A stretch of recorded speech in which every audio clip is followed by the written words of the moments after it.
अस्सलाम वालेकुम, मैं हूं शराफत अली और आज की इस वीडियो में भी बड़ी अहम है, खास तौर पर अतिबा के लिए, क्योंकि मैं गाहे बगाहे ऐसी वीडियोस जो कि मुआलजिन के लिए उनको आसानी पैदा कर देती हैं और उनका इलाज मुआवजा काफ़ी हद तक बेहतर हो जाता है और राहें निकलना शुरू हो जाती हैं, जिससे इलाज करना कि कहाँ पे कामयाबी या नाकामी है और किस तरह हम इसको बेहतर कर सकते हैं और खुद की इंप्रूवमेंट जो है वो कैसे की जा सकती है। क्योंकि मैं किसी वीडियो में मेरी कोशिश होती है कि मैं ऐसे कोई नुस्खे नहीं बताने वाला होता कि आपको नुस्खे बता दिए जाए, फार्मूलेशन बता दीजिए, ये कर लें आप, ये ऐसा हो जाएगा।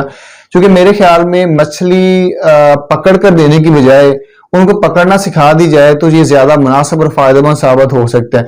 आज की वीडियो में भी मैं बात करूंगा अतिबा के लिए कि तिब, तबीब और तबीयत, ये इन तीन चीजों को समझना इंतहाई जरूरी होता है एक मुआलज के लिए। और जब तक ये चीजों को नहीं समझ रहा होता, तबीयत को नहीं समझ रहा होता, तो उसके लिए इलाज मुआवजा करना मुश्किल हो जाता है। यानी आप ये देखना ही होता है जब भी कोई एक तबीब जो है, ये तीन जो वर्ड मैंने आपको बताए, तिब, तबीब और तबीयत, यानी एक तबीब जो है सबसे पहले वो तिब को जानता है। तिब क्या है? वो बुनियादी कुछ असूल हैं, बुनियादी कुछ कवानीन फितरत हैं जिनको बेस बनाकर वो एक तबीब तबीयत की मुआवनत करता है। यानी असल में एक तबीब जो है, तिब और तबीयत, तबीब क्या करता है? तिब को जानता है, उसके पास कुछ ऐसे पैरामीटर्स होते हैं और उसके मुताबिक वो एक तबीयत की मुआवनत करता है। तबीयत क्या है? तबीयत आपकी बॉडी का एक खुदकार एक ऐसा निजाम है जो आपकी खुद सिक्योरिटी आपको दे रहा होता है। सादा अल्फाज में दुनिया में सबसे बेहतरीन जो माल है, जिससे गलती नहीं हो सकती, जो आप के लिए सबसे बेहतर होता है, एक डॉक्टर कह लें, एक मुआलिज कह लें, हेल्थ केयर प्रोवाइडर कह लें, वो है आपकी अपनी एक तबीयत जो हर एक शख्स में, हर ऐसी हयात में अल्लाह ताला ने उसके अंदर ही रखी होती है जो कि खुदकार होती है। जबकि तबीब का काम क्या होता है? वो तबीब उस तबीयत की ही मुआवनत करता है और हर वो ऐसा तबीब जो उस तबीयत की मुआवनत नहीं करना जानता, तबीयत को नहीं समझता, वो तबीब नहीं होता। वो कुछ और तो हो सकता है लेकिन तबीब नहीं हो सकता। कोई भी जो मुआलिज है या तबीब जो है वो अलामात को देखता है, यानी तबीयत को परखने के लिए उसकी अलामात को जांचना और देखना है कि इन अलामात में तबीयत क्या रोल प्ले कर रही है और इसको कहाँ, यहाँ पे क्या मुआवनत दरकार है। इसकी सादा मिसाल आपकी आसानी के लिए मैं ये दे सकता हूँ कि जिस तरह अगर एक शख्स जो है उसको दर्द हो रहा है, किसी भी जगह पे दर्द हो रहा है, एक मुआलिज क्या करता है? या तो उसकी पेन को रोक देगा, एक ये असूल है जो तबीब के जिम्मे में नहीं है, उसने तबीयत की मुआवनत नहीं की।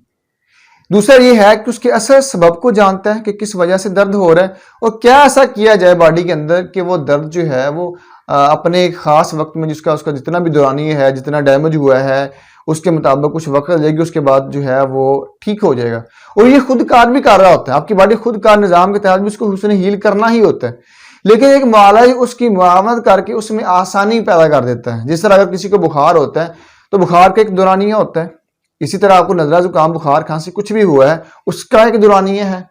अब उस दौरानिये में मजीद उसको, उसके डेज को, उसके टाइम को लिमिटेड करना, उसको जल्दी रिकवरी करना, या इसकी सादा मिसाल ये भी है, अगर किसी को वॉमिटिंग आ रही है, अब ये नहीं पता वॉमिटिंग किस वजह से आ रही है, यहाँ पे वॉमिटिंग को रोकना दरकार है। तबीयत जो है उस मादे को खारिज कर रही है, क्या यहाँ पे उस उल्टी या क्या को रोकना जरूरी है या कि उसकी हेल्प आउट करके उस मवाद को खारिज करना जरूरी है।